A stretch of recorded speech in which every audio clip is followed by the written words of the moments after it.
Hi, this is Dennis with Second Chance Tackle. I'm going to preview for you some reels that have come in over the past few days. And we're going to look at which ones I'm going to work on and which ones I'm going to do some videos on.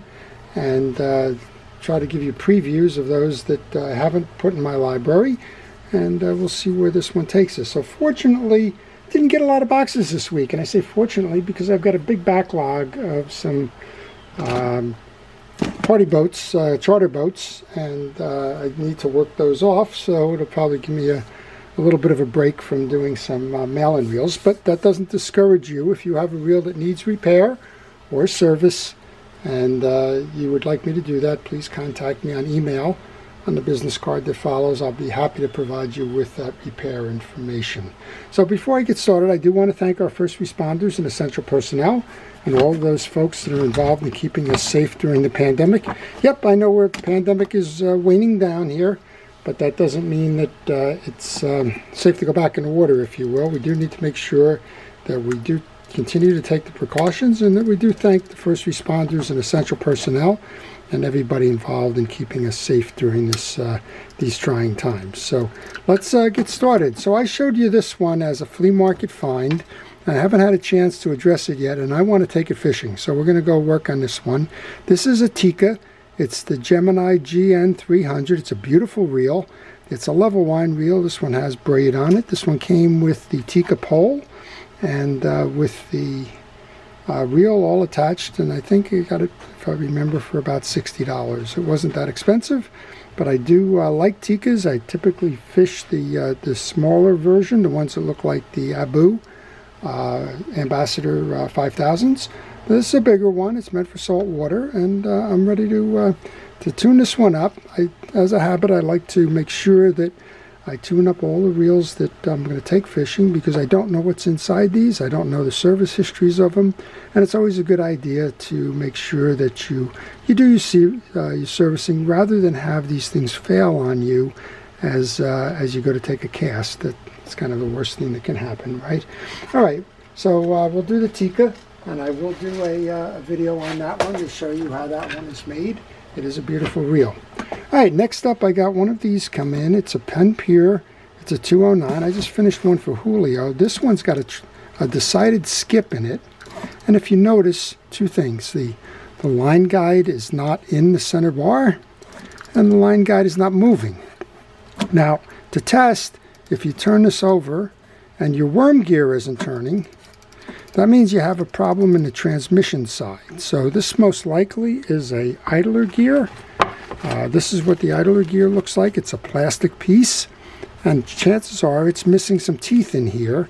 And if it's missing teeth, there's no way for the gear on the spool to transmit the turning power to move the worm gear and the like. It's either that or there's something else jammed up here, but I'm going to take this one apart and work on it. I have plenty of videos out there on the Pen Pier 209, so take a look at my library if you need to see that. This one just came in. It's a Bantam Magnum. It's a 100 series, and it's the black Magnum.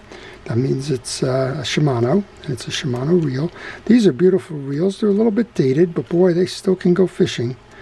And you just want to make sure that you have the basic functions. There's a free spool and there's a click out of free spool. And this one, I'd like to get this one done, get it back out to its owner so that it can go back fishing again. I think this is the flipper switch. Nope, that's not a flipper switch. We'll find out what that is. Click maybe?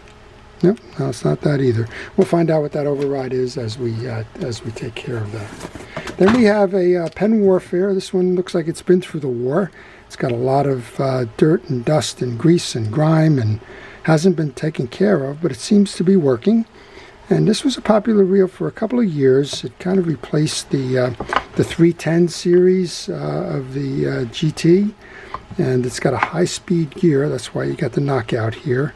And it's a 20 level line feature with a couple of ball bearings in it. So on paper, it's a better reel than the 310. But I haven't had too many people that have had luck with this one or the Defiance or the Pen Rival For whatever reason, that series just seemed to fall flat with the users. I don't know what the causes are. Maybe it's the materials. But at any rate, we'll take this apart. We'll show you how it's made, how to service it, and how to keep it fishing as part of our work. Okay, we got 4 boxes in addition to the customer drop-offs. Let's see where these take us. This first one's from Bill down in Florida. In Vero Beach, if I remember. It's kind of Dodger Town, if I remember. I don't know. All right. Let's see what Bill is sending us. A little bit of a note in here that says the anti-reverse is not holding on a Mitchell 306.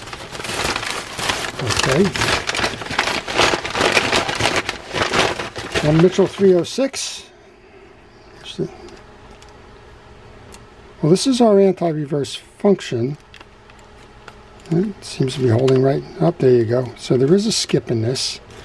And the question is it a spring? Is it the dog? Is it the way it's set inside? We'll find out. That's your Mitchell 306 I'll be working on. I do have a couple of videos on the 306.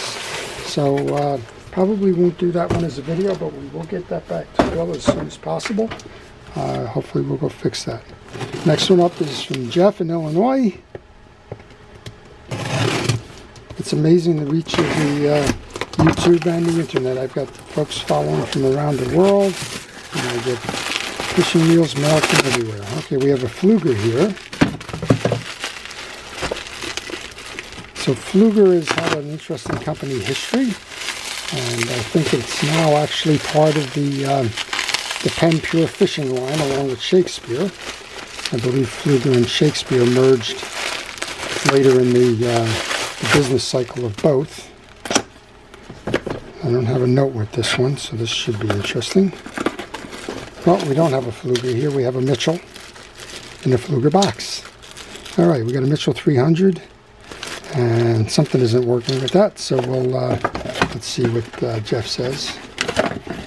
I've been getting a lot of Mitchells lately.